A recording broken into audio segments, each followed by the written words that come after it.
Hi, Chris Kirk at Wild Blue. Thanks for joining us. Today we'd kind of like to share some ideas for you to help you read between the lines in aircraft ads.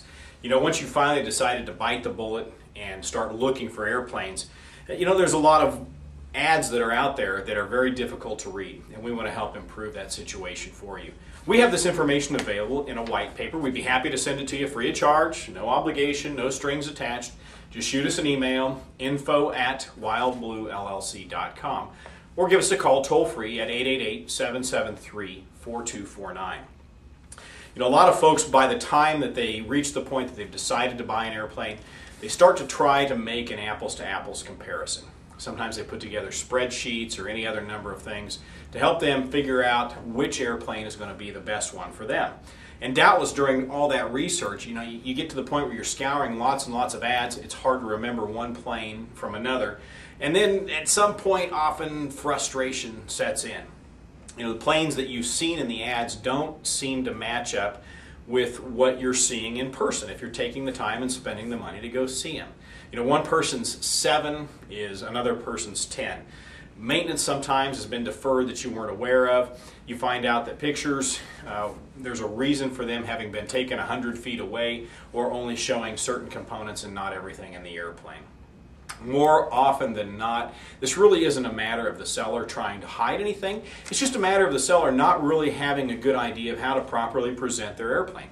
And so again, we want to help you try to fill in those gaps. You know, is there a way that you can get a better picture of what the aircraft really is? Well, certainly there is. And it's all going to be question oriented. So you need to open up, ask lots of questions, and then listen to what the seller has to say. And we've put together a list of those questions, and on this video we're going to discuss the first 2 of them, and we'll put another video together to address the other 2. The first question that you really need to be asking is, does the airplane have any damage history?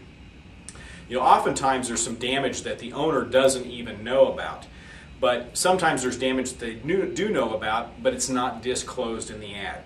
So if the airplane has no damage history, logically thinking, you would say that the ad itself would state that there is no damage history to this aircraft. It's either damage-free, no damage history, maybe it shows no major damage, whatever the case may be. But sometimes you'll find out that an ad says no known damage. Well, what does known damage mean? Typically that's nothing more than a legalism, a way for the seller to say, hey, I don't know of any damage that this airplane's ever had, but because I'm not the first owner, I have no way of knowing whether or not the airplane really had any damage previously. Maybe the previous owner didn't disclose, maybe there weren't thorough records, whatever the case may be. So generally, when you see no known damage, it means the airplane is probably a damage-free aircraft. It just is a protection for that seller to say, hey, I'm not absolutely certain. Find out though if it says no major damage. You know, what does major mean?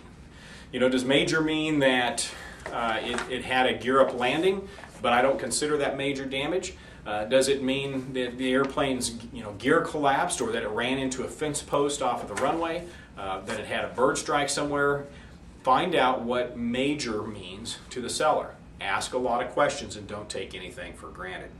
You know, some people believe that gear-up landings aren't major damage, and in certain instances that may be true, but you've really just got to ask to find out. There's not much of a standard to go by here. Again, one person's 7 is another person's 10, one person's major damage is another person's minor. We've heard sellers justify airplanes advertised as no major damage when a hangar door has fallen on the airplane. Well, their justification was that the airplane wasn't moving, wasn't running, wasn't flying, was a non-movement event, so therefore it's not a major damage event. Doesn't meet the specs and for us, but for others, you know, that may be what they're trying to pass off, so ask the questions. Take a look at some of the ads that we have on this white paper, and we can kind of go over some of the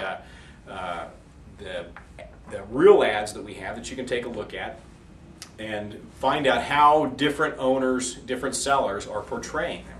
Let me give you just a quick example.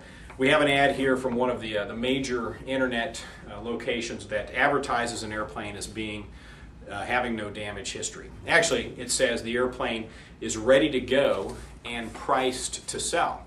There's not really much other information on there, but when we did a background check on the aircraft, we found out that the airplane had significant damage, and that the aircraft had been run off the end of a runway, had major repairs done to it. But to this owner, you know, leaving some of those little details out, they were trying to gloss over it. Now, in another case, we found a Cessna 414 that had no major damage history in bold in the ad. But again, when we go back and do a background search, we find out that both engines quit on descent, landed gear up in a wheat field, fuel tanks depleted of usable fuel. Well, I'm having a hard time imagining how landing gear up in a wheat field is not going to cause substantial damage to the airplane. So again, ask the question. The second question you should ask the seller is, what is the status of the annual inspection? Have you ever seen an ad that says annual provided with sale? Does that mean that the airplane is currently in the annual, or does that mean the airplane's been out of annual for quite a period of time and they're just going to put one on the airplane when it sells? Oftentimes, not always, but often, we find that when that particular phrase is used, the seller really can't afford to keep the airplane within annual. So if that's the case, how long has it been out of annual? And what are the repercussions of having to spend the time and the effort and the money to get it back into airworthy status? So find out exactly what that means. Be careful about those annuals that are performed by the seller, though. You know, do you want the airplane looked at by the same guy that's been looking at it for years, or do you want it looked at by a fresh set of eyes? Sometimes the guy that's been looking at it for years may be the best option. But again, ask the questions and find out, is there another alternative here? You know, the amount of money that you have to spend on an airplane on maintenance during the first year tends to be inversely proportional to the consistency and quality of the maintenance program the airplane's been on. So those are the first two things that we have for you on how to read between the lines on aircraft ads.